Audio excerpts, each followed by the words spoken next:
Welcome to Drum and Drummer, a podcast focused on drums, drumming and drummers. I'm George Pickering and that's Ben Winty, and we are both professional drummers in this business we call music. So stick around and join us as we pass the time whilst trying to stay in time. You've now played a real kit live for the last time. We are back. Back, baby. Back in your ears. George, how you doing? Good. You? Yeah. Not bad, boy. I was going to jump straight in with... Yeah, go on. To all those who listened to our episode with Graham Russell. You had a big breakfast. That's just broccoli. And it shot straight up to be our second most downloaded episode ever. Yeah. Which is great. Yeah, it's cool. Yeah. Well, just shows how few downloads we've had. That's what I was going to say. We won't tell you the numbers of what it takes to get to second. Confidential information. Yeah. But no, actually, the day the episode came out, I got a phone call from Luke at Graham Russell. It was like, yeah, we'll post all your stuff from our page on their Instagram. But yeah, that was good, wasn't it? So it was good. Can we say what the number one most listened to episode was? Yeah, episode 1. Episode 1, which is... which people means, listen and then they go, nah, it's not for me. It's exactly not what for me. happens. That's exactly what happens. But that's fine. That's all good. But if you're joining us because you've listened to that episode with Graham, willkommen, welcome. Yeah. Great to have Ben you. does like to dip into German sometimes. Who doesn't like to dip into a German sometimes? Well, there we go. Right, what we got Good this start. week, George? Well, you've got a lot of stuff, so shall I just let you go? Well, I think you should do some stuff because I could probably talk about this forever. Okay. Well, I'll get my bits out of the way. Get your bits out of the way. Yeah. The amuse-bouche of chat coming up. I mean, you know, I did a gig with Lennon the other night, and I want to talk about the Gretsch Catalina because I've reskinned it. Who's Lennon? That was Lennon Taylor. Yeah, okay. We've talked about him before. But for new listeners, he is a South England-based singer, artist, musician. Hire him for a function if you need one. If you need a singer for anything, get in touch with him because he's got a lovely voice. Lennon's in your function band. He's in my function band, but you were playing a gig with him doing his original stuff. Thing. Yeah, he does his own thing. He sort of, you know, he's a bit of he's a lone wolf in many ways, but he goes. He's married, but he's a lone wolf. Yeah. He goes, I want to be a lone wolf, but also I'd like a backbeat, please. So come along with me for the ride, George. And you did a tune with him in the studio recently as well, didn't you? Yeah. Well, yeah, last year, but that was released recently. As is the case, as you know, people will record something and it'll take up to... Here's a question. What do you reckon's the longest it's taken from someone to first recording session to release the music? Well, I had a band that we started recording in January 2020 and I think the album came out autumn 2023. Yeah, there you go. Yeah. So quite a while. So point being, and your life changed a lot in between Jan 2020 and August 2023. So, you know, we recorded that last year, but it was recently released. Anyway. What's the song called? Tell people to go and listen to it. Hear your drumming. Let's promote Lennon Taylor for a bit, because I know he listens to this. Yeah, Lennon. No, you don't want I'm promoting you, George. No. We don't need to promote promoting me you. anymore. I get to talk play about myself drums on this track, yeah? Every week for at least half an hour. Gator Bone. Go and listen to Gator Bone by Lennon Taylor, you know. And hear the George man playing the old traps. And hear me playing the what? Traps. Yeah. I like that. I've listened to it. It's good. It's cool, isn't it? It's a cool sound. What is a gator bone? Who knows? Who knows? Yeah, I'm doing a gig and got to try out the new Gretsch Catalina reskinned, baby. And it was great. I realised I didn't have a pillow for the old kick drum. So I just put my coat in there. I'd left my coat at the last gig I did with Lennon, big fluffy thing. And I went, I'll tell you what, I'll just put that in there. Did the job. And now my coat's still in there. I might just leave my coat in the drum, because summer is round the corner. Don't need it. Next. But yeah, the kit was great. Gig was fun. A lot of different tunes. He sort of plays whatever. I mean, it was in a pub, but he sort of does what he wants. There's a lot of Creedence Clearwater Revival. A lot of that kind of stuff. Some bluegrass shit, But it was just nice. It was nice to play a small kit. Also, I only took 2 cymbal stands. Here's something. Oh, you like this. So I had a crash on a ride, but I didn't do the usual ride on my right and crash on the left. I went crash on the right. No, ride on the right and then crash even more to the right. So then there was no crash on the left because Ben Y had to have somewhere to stand, the bass player. And also, Steve Jordan does it, of the Rolling Stones. And I was like, that's quite cool. If you watch him, he has no crash on the left. And then on the right, he has about 3 crashes. I was like, well, if it works for big Steve Jordan, let's try it. But it was a fun gig. And I thoroughly enjoyed playing a smaller kit for something that's, a smaller gig. That was it, really. I mean, I know we're going to move. Should we move now onto your new kit? Yeah, if you want. So it's not all about me. Because my thing was I got a smaller kit for smaller places. And you've also ergonomically changed your kit setup. Well, so... I don't know if that's the right word. Wedding season is back, baby. I did my first 2 gigs. I did one last week. I did one... as we're recording this, last night. Monday night wedding. Who'd have thought? And this gig was electric kit only. I've played there before. Incredibly strict sound restrictions. Which one? Last night. Northbrook Park. Yeah. Have I been there with you? Don't know. Ever? Don't think so. I was wondering if it was the wedding we played where the groom was... marrying a woman, but it was questionable. No. No, that was a different place. Yeah. So normally in that situation, I would borrow / hire an electric kit from a good friend Ben the Ox Hulk Baby Otterson. Yeah. And sling him a few quid, but it's one of them ones. It's mesh pads, but they're quite small, and it's on a frame. And I'm a big lad. It looks shit. It's uncomfortable to play. It's just nah. Yeah. People know what it's like. Yeah. So I thought, you know what? Maybe now's the time I buy myself an electric kit. So I've got a kit. There's so many sound limiters these days, especially at wedding venues. So maybe that's something I need to invest in. And then I thought, well, we've spoken about this kind of topic quite a while ago, where we were talking about sort of hybrid kits. And with the big advent of mesh heads, silent cymbals, and we were talking about is there a combination that works that you could reduce the volume of your acoustic drums to play them at a gig. Yeah. And whether that's using real acoustic shells and putting on mesh heads and using triggers, or how would silent cymbals work at a gig, blah, blah, blah, blah, blah.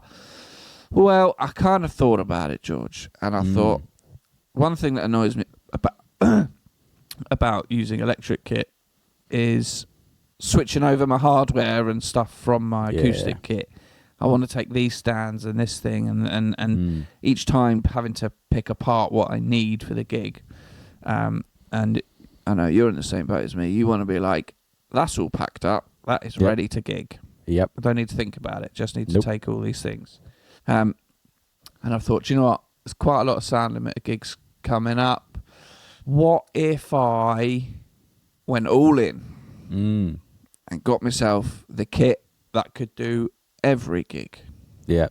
So I was having a little goosey online. I thought, I don't think I want to go down converting an acoustic kit myself. But To an electric kit? yeah. Is that something you can do? You can get an acoustic kit. We've spoken about this, George. I know, but I didn't think you could personally do it. Yeah, you can take an acoustic 12-inch rack tom, put a silent head on, like you've got. Yeah. And then put a drum trigger with on the it. But I was thinking something different. I'm not sure what I was thinking, but cool. But there's also been a bit of a boom in electric kits that look like real kits. You've got your Rolands, you've got your F notes. Yeah. I think DW have their own EDW. Yeah. And these look like proper shells, and they've done what people are doing, like where they are mesh heading and adding triggers. They're doing it themselves, and selling these kits that are like. So anyway, as the Roland, our past guest Kevin Hine showed us. Yes, and I thought about him, and I thought about what he had. I often think about him. Yeah, lovely looking lad. And the Roland VAD504. And I'm like, hello, this looks good. Yeah. And I'm pretty sure this is what Kevin has. Probably, pretty sure this is it the looks kit he has. similar. And I thought, do you know what? I'm going to get it. It's a big investment. I'm going to get it, and I'm going to use it for every gig, even if there's not a sound limiter. So I'm doing what guitarists do. I'm switching to pedal only. I'm Kempering it. Yeah, big time. I'm amp simming it, baby. So yeah, but the Roland VAD504, it's a birch shell kit. It's a 20-inch kick drum, a 10-inch rack, and a 14-inch floor. 14x5 snare drum. And then it comes with 2 cymbal stands for a crash and a ride. And then there's a tom mount for the rack tom on the crash stand.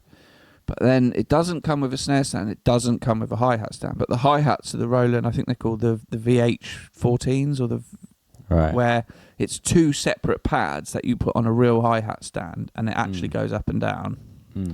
So you can put them on any hi-hat stand. So I thought, I'm going to take this even further. If I'm doing this, take it further. Yeah, big time.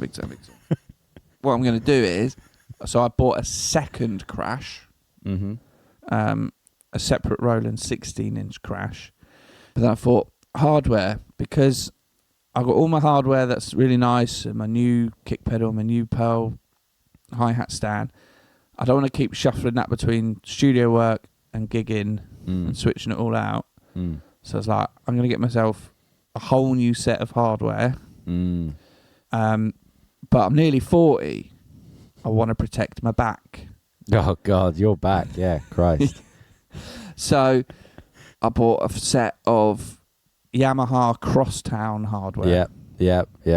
So I bought a pack, which comes with a snare stand, a hi-hat stand, and 2 straight stands. Then I also bought another individual snare stand for my rack tom, because I put my rack tom on a snare stand. I don't want it on the tom mount. No. And they don't do a boom stand in the Crosstown because, for obvious reasons, it would be too lopsided for the weight. But what I did is I just bought the most basic slimline Yamaha boom stand, because that would be smaller and lighter than my Mapex stand. So I got all that last week, and then I was like, I'm going to use my new Ahead Spinal G stall, because sitting down for a gig for 2 hours, but I'm just going to use my old Pearl pedal as a single pedal.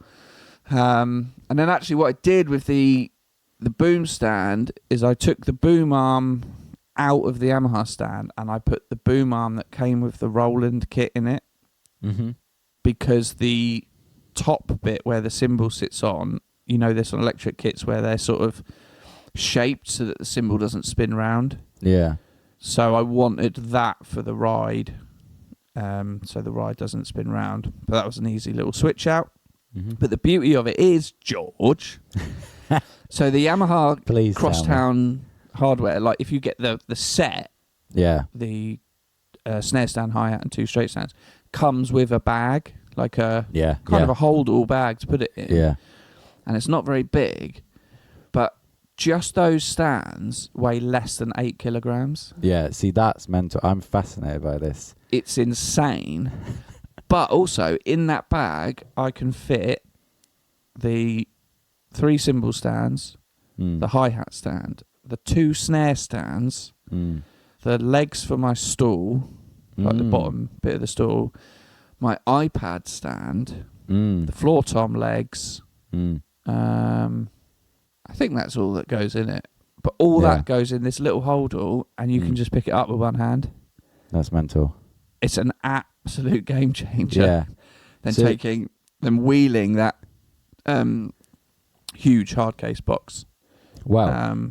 So can I just say, so this is my thing. So with we mentioned it before when I got the new Gretsch Catalina, and you said, are you going to get a new hardware set for this kit? Because, you know, it's like at the studio, I've got my big Tama Star Classic for big gigs, and then I got the Gretsch Catalina. And as it stands, I was that's good. Yeah.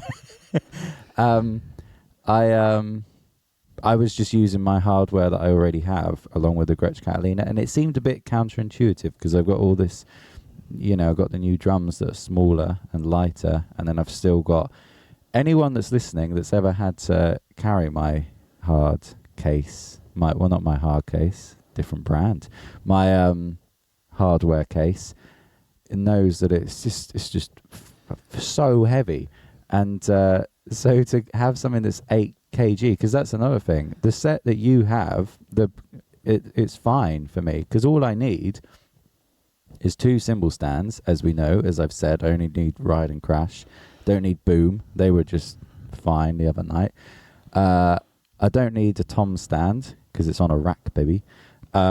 Need a snare, and it comes with a snare. Need a hi-hat, comes with, like, it's all set. I'd have that hardware bag, and then kick, snare, toms, and then cymbals. But cymbal, you know, I might even get a smaller cymbal case, and just because my one's on wheels, I might really go, right, what's the lightest I can do? But yeah, because hardware is still the heaviest part of my kit. Yeah, and I so mean, it's by an downside, absolute game changer. Yeah, so I'm that glad light that you've done hardware. it. It's insane. Yeah, how light it is. Sure, it's not as like robust in terms of, you know, the legs only go out so far. It's just smaller, but the physical effort of carrying it around or lifting it up, even just to set it up, it's just so good. I'm really sorry. Hercules has literally just shat on the floor again. Wow. It's like he goes, "Oh, Ben's doing a podcast. Time to protest." Yeah. He's fine. I'll clean up later. It's just I hope he sometimes walks in it and drags it round. But yeah, off you go. Yeah, pleased with yourself. Yeah. Anyway, so I had this first wedding gig back on Thursday last week. So I was like, I'm going to try the kit out. I'm going to try. It wasn't a sound emitter gig, although they did have a dB meter reader. But it's very impressive, that Roland kit. Now, pros, one, it looks like a real kit. So visually on stage, it still has that wow factor of there's a drum kit on stage. Yeah. Do you know what I mean? Because it's in a black sparkle finish, but it's real wooden shells, you know, and a steel snare drum. The kick drum, it feels like playing a kick drum. That's good. That's what I was going to ask, yeah. Because it's kind of it's a pad mounted in like a skin kind of thing, and then there's a jack input for the cable. The snare drum, I mean, playing a full-size snare drum just physically just feels good. Like, yeah. So you're just playing it exactly as you would a normal real snare. And the sensitivity and like the pads are, if you hit the pad towards the outer rim, it sounds like a snare drum being hit on the outer rim. Wow, that's cool. Yeah. Yeah, so depending on where you hit the skin, it does rim shots really well, and it also does cross stick. Wow. So if you switch to cross stick, you get the cross stick sound. Nice. Hi-hat, having two pads that actually go, up and down on a real stand, again, just makes it feel so much more real to play and comfortable to play. Like it's just, very close to playing a real kit. I'd say like the ride has 3 points of sensitivity, like bell, bow, and edge. So if you rock out on the edge, it's different to if you tap the middle and then you get the ding on the bell. But what's interesting, the brain, the module, it's the TD27 module, has like a multi-core loom for the kick, the rack, the floor, and the crash cymbal. Then you just run a separate output for the second crash. But then the snare drum, the hi-hat, and the ride are all connected via separate USB cables into the module. But it was really easy to set up. Yeah, the crash sizes are 14 and 16, so one's a bit smaller than normal, but they're not mentally small. What else? Yeah, it just feels like, it will never be the same as playing a real kit. No. I mean, it never will. But at this point in time, for me, that's the closest it's ever been to playing a real kit. And I can have everything positioned exactly where I have things within my real kit. That comfort of just natural playing and muscle memory is just there. Yeah. And you don't feel like a dick sat behind a little electric kit on a frame. Yeah. And I don't think most people would be able to tell the difference. No. Like the pads and the sounds are great, but what I didn't have time to do it last week, but what I did yesterday in prep for the gig, because the sounds on the module are great, but as is the case with a lot of things, you get people third parties who make stuff and it can be better than the original. So I was doing a bit of the old Googling, and I found it was quite recommended was the E-Drum Workshop. So I think just a guy, but he just makes sample packs for electric kits. And so I bought a pack which was a Yamaha Recording Custom and I think it's a Tama Star Classic. And there's two drum kits and you get three variations of each drum kit, one dry, one roomy, and one kind of compressed. So I just, very easy to do. I bought them, you load the files onto an SD card, you pop the SD card in the Roland module, you load the kits, assign them a number, job done. So the first time I actually heard these kits was at the gig last night. Wow. And straight off the bat, it was like, oh, these are really good. Like, I think these might be better. But I need to play around with them more. But what really amazed me with the even just the built-in Roland sounds, I found one sound I quite liked off the bat, which was called Studio C, right? And what's quite easy, and it's the easiest I've found it on any electric kit. I'm not an electric kit connoisseur by any means, but I was reading the manual like a nerd. But what you can do, so let's just say you hit the snare, right? You hit the snare, and then there's 4 knobs on the module. So if you hit the snare, then those 4 knobs are going to change the snare pad. One of them is tuning, so you can just change the pitch of the drum instantly, and then it just like instantly saves it. Yeah. Another one is volume, so you can just change the level of each individual pad. Hit it, turn it down. Good example of this was sound checking at the gig. Can you just bring the kick drum down a bit? Yep. Hit it, volume down, job. That crashes a bit louder. Boop. And then there's muffling. So you can change the muffling of what's on the drum. Right. Whether like no muffling, 1 moon gel, 2 moon gel, tape, more tape, holy half shit. An O-ring, full O-ring. Wow. Can't remember what the other knob does, but You can also then go into a more serious edit. And for example, so with the kick drum, you can do all those, and it's got a little picture. So when you do the muffling, it's got like a Evans pad, then it's got like a pillow, like, and it just fills up this picture of like deadening for your kick drum.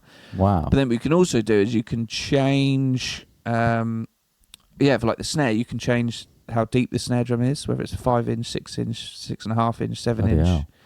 And so you can, and then you can also change how much like ambience of like room mics and overhead mics you're being put through. So you can have it really dry or more roomy. But then with the kick drum as well, you can change like how much resonance of the kick comes through. So if you hit the kick drum, you can hear the ring of the shells and cymbals.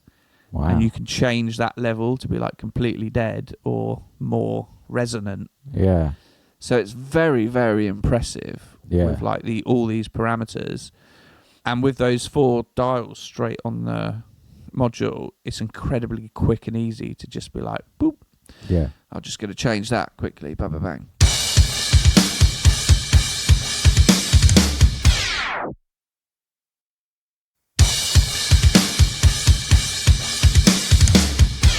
One thing I want to, because I want to use this kit for every wedding, whether there's a sound limiter or not.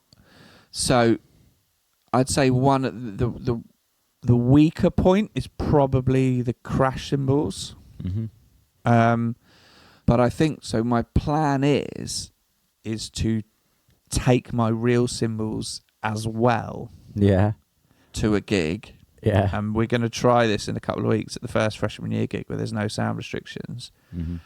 And then run kick, snare and toms through the module and through the PA, but use real cymbals. Yeah. But then if I'm in a situation where the cymbals are too loud for a sound emitter, I just put the electric ones on. Yeah, yeah. And then what you can also do from the output of the Roland is you can have the kick and the snare in their own separate outputs to the PA, and then you can run the rest of the kit through a stereo out. Right. So you could have the kick in channel 1, and you can set the volume and EQ that separately from front of house. Same with the snare, like you do at a real wedding.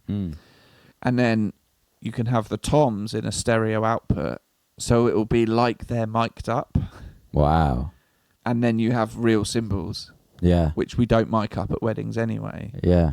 So it should be the case you can have the control of level, EQ, reverb, things like that from a front of house perspective on the kick and snare individually. The toms essentially mic'd up in inverted commas because they're coming through the PA, which they're never mic'd up at weddings anyway. And then you just set all that to the level of the real cymbals. And then in your ears, you can control your kick and snare separately. Yeah. You can have the toms coming into your ears as well. And then you've just got the natural cymbals that you have anyway. Wow. But if the sound restriction proves to be a bit harder, you just put the electric cymbals on. Yeah. So like, and then I've got the lightweight hardware in one bag I can easily pick up.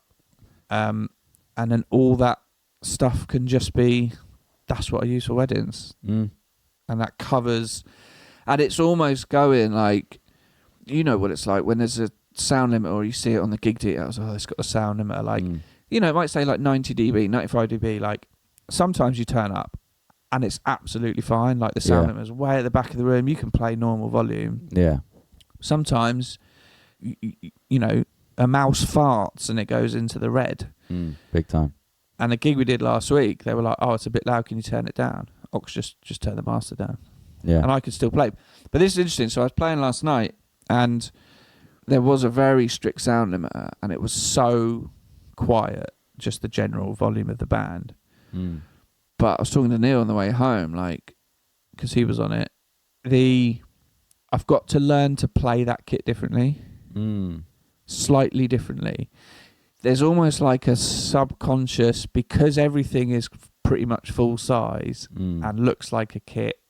When I see that sound limiter going in the red, my natural instinct was to play quieter. But that is irrelevant now. Yeah. it doesn't matter how hard I hit these pads, the output volume. Yes, there is sensitivity, but what I mean is if you sound check it at full volume, full. Yeah. So you're hitting the max, the volume the pad will give.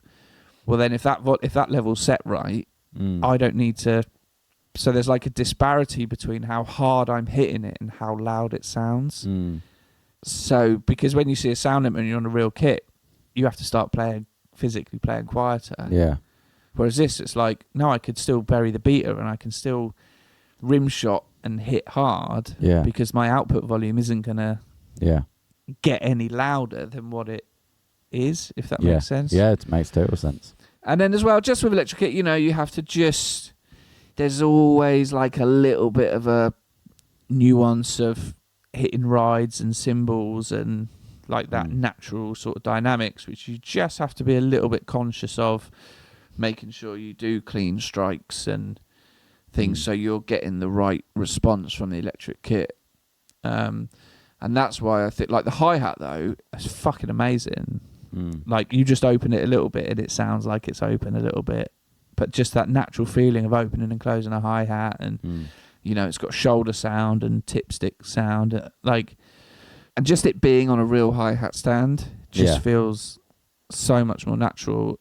And I just think, like, I've taken...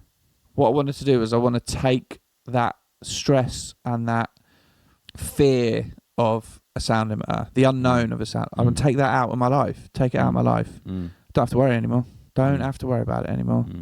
It's not a problem to be concerned about, because it was a big investment. Those kits aren't cheap at all. Plus, I got the extra crash and the new hardware. But I mean, I've done so many of these gigs, and hopefully I'll do a lot more. I just want to make it easier. Just want to make life easier. Yeah. And I think that's why I wanted to do it. I didn't want to buy an electric kit and just use it for electric kit only gigs, and just spend like a good amount of money to get a good one. But then that's all it's ever used for. So no, if I invest in this, then that's the only kit I use for weddings. And then all my nice hardware and my direct drive double pedal and my Mapex and my stage custom toms and all my snares and that just stays in the studio for studio use. Yeah. But it's pretty cool. It's, and like what when people have... You're gone. Like other band members have like seen it and been like... Because I don't think many people have seen them before. No. And they're like, fucking hell, like it actually looks like a real... Yeah. And it is real wood shells, Yeah. Real drum. But what Neil said, because Neil was on the gig with me last night, so that was the first time he saw and heard it. And he said that's the least he's noticed it's been an electric kit. And I think a lot of that comes from physically you can see almost like a real drum kit. But then my playing is so much more replicate, like what I do on an acoustic kit is so much more replicated on this Roland kit, so it's gonna sound more like my drumming to Neil, if that makes sense as well. It does make sense. Do you think this is, you've now played a real kit live for the last time, for a while at least, because you pretty much only do function gigs, you don't have any real original projects, you don't play for any artists live or anything? Like this might be it. If you only, if you only do weddings from here on out, you might never play a real kit live. That's possible. I mean, I'm sure you will, but also, I mean, like Archie's mentioned about maybe playing a couple of shows with him, and in that situation, I would take a real kit. Yeah, but yes, I'm not. I think it's interesting. Like, I really enjoyed being in bands and playing live and touring and doing all that stuff, and it was great. But what I love more is playing drums in the studio. Yeah, yeah. So I feel like for the last couple of years, especially with like a lot of the gear I've bought or the choices I'm making for gear I'm buying is all is focused on like studio recording. and having all those options, those sonic options of all those different snares of different materials and different size toms and all different range of size crashes and different hi-hats. So like, and moving forward with where I'm going to take the studio next year, that's where I really want to put, that's where I'm going to be focusing more on that side of things. So like, I think like that's where, if I'm going to push more or excel more or want to do more of, it's studio stuff. So like, I'm not bothered about being a live session drummer. I want to be a studio session drummer. And so in that situation, but I will still go and play functions for money. So in that situation, if that's the only kit I ever play live again, cool. Yeah.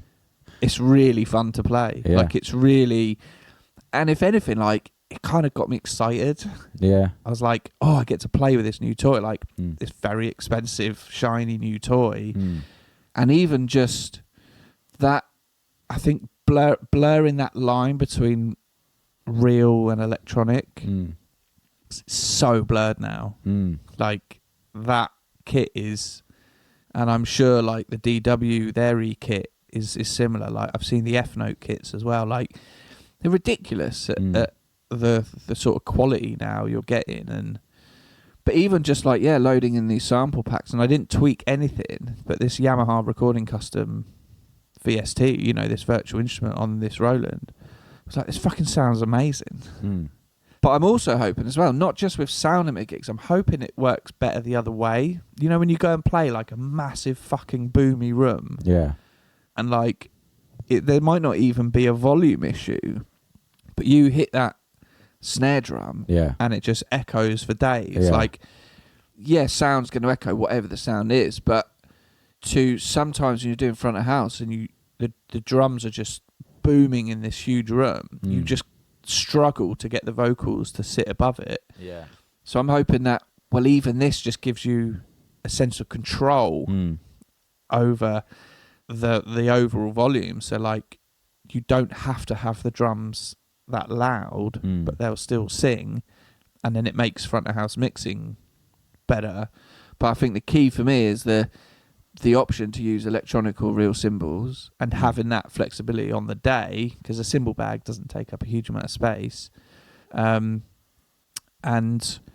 having those separate outputs for kick and snare, and the lightweight hardware. Like, it should be, you know, it's a big difference. And like you see with guitarists now, they're going ampless. They're just going through amp sims. Like, and I think it's hard to commit to that because it's not the same as playing a real drum kit, and I don't think it ever will be. But it's fucking close. And if that makes my life easier, I can still enjoy it, and I'll just have to learn how to play it. Yeah. In terms of like, whatever the volume coming out is, I can still hit this thing. I don't need to physically be the restriction on the volume myself. Let the master fader do that. Yeah. I can still play this like I would a real kit, but without that disparity of the actual volume versus how hard you're hitting something. Just need to get used to that. But it's very exciting. I feel very like, oh, this is cool. Like, I've committed, and at the end of the day, George, they're only fucking weddings. You know what I mean? They're only weddings. So who cares? Well, they are.